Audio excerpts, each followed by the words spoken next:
What's up guys? Mabuhay and welcome back to my YouTube channel. So for today's video, dumating na ang ating passport from the US Embassy. So unbox natin to, but before that, I would like to share my timeline with you guys, as well as dun sa mga documents na prepare ko para sa US Embassy. So wait lang guys ha, open ko lang dito kasi sinulat ko dito yung timeline ko para sa US visa.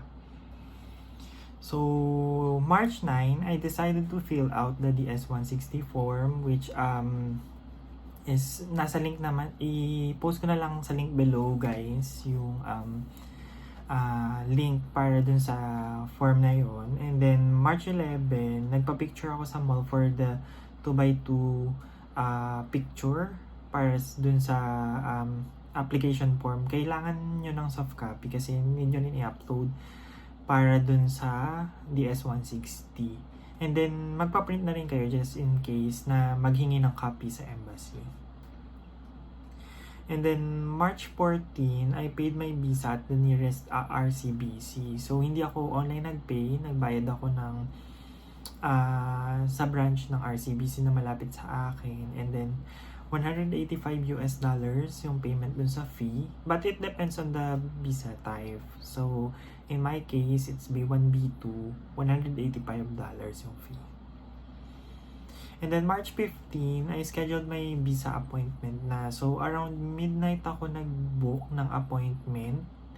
Kaya merong earlier or open na slot sa earlier na date. So yung slot na nabook ko is April 13, which is Saturday. So ang ganda ng schedule kasi Saturday, hindi ko na kailangan leave from work. And then April 12, so April 13 is my appointment. April 12, nag-staycation ako sa Airo Hotel near the US Embassy. So around mga 10-minute walk, 10 to 15-minute walk, nandun ka na sa US Embassy. So April 13, that's the interview date. Nag-undergo lang ako sa mga process. And then na-approve nga tayo, as you can see naman dun sa naunang video prior this vlog.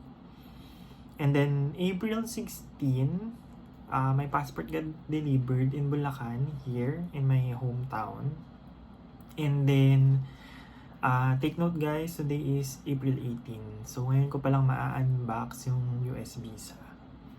But before tayo mag-move on dito sa mismong package, so for my documents na prepare ko is ang receipt from RCBC, yung 2x2 pic, appointment confirmation, yung DS-160 confirmation, yung latest passport, yung old passport, COI, ITR, company ID, yung booking confirmation of accommodation ko. So ako nag-book lang sa booking.com, which is free cancellation naman siya. Nagprint ako ng itinerary, bank certificate, yung copy ng national ID, and yung mga other travel flights ko. But regarding dun sa mga documents na prepare ko, appointment confirmation and yung latest passport ko lang yung nagamit ko per my experience.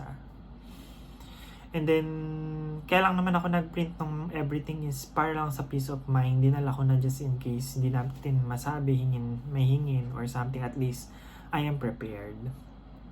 And then, ayun guys, for the question asked, I already stated naman on the earlier vlog.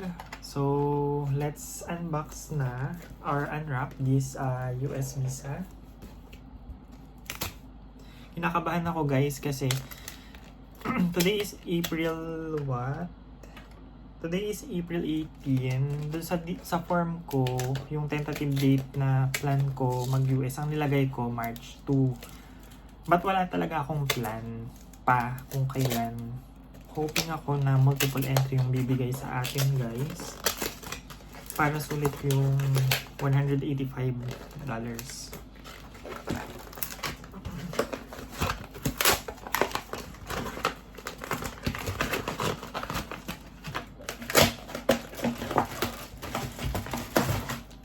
Ito siya guys. Kinakabahan ako.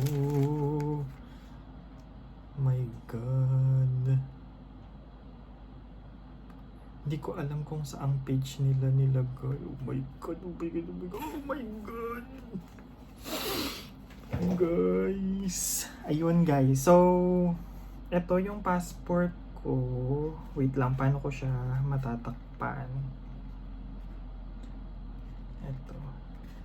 Guys, ayan. As we can see, ayan, meron naman siya guys. Na-approve naman tayo. Hindi ko alam kasi kung paano ko i-show. Ayan guys, no?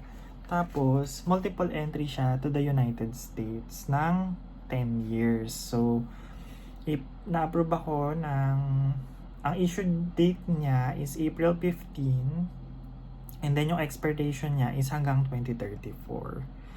So, sulit guys, no? Yung application, talagang from the journey, sobrang, based dun sa timeline na shinare ko sa inyo guys, is sobrang bilis lang niya, 1 month processing. Pero yung kaba, kasi yung kaba and the journey is worth it naman, and as well as yung mga gastos. 10 years is good, no? Para makapunta ka ng Amerika, at least hindi ka naman agad-agaran na go ka na agad sa Amerika. So it's nice. And then if my plan kasi is kumuha rin ng Canada ETA. Kasi if take note, if you have a valid US visa, you can apply to Canada ETA as well. So that's my plan. And yeah guys, thank you kay Lord kasi na-approve tayo ng multiple entry for the US visa.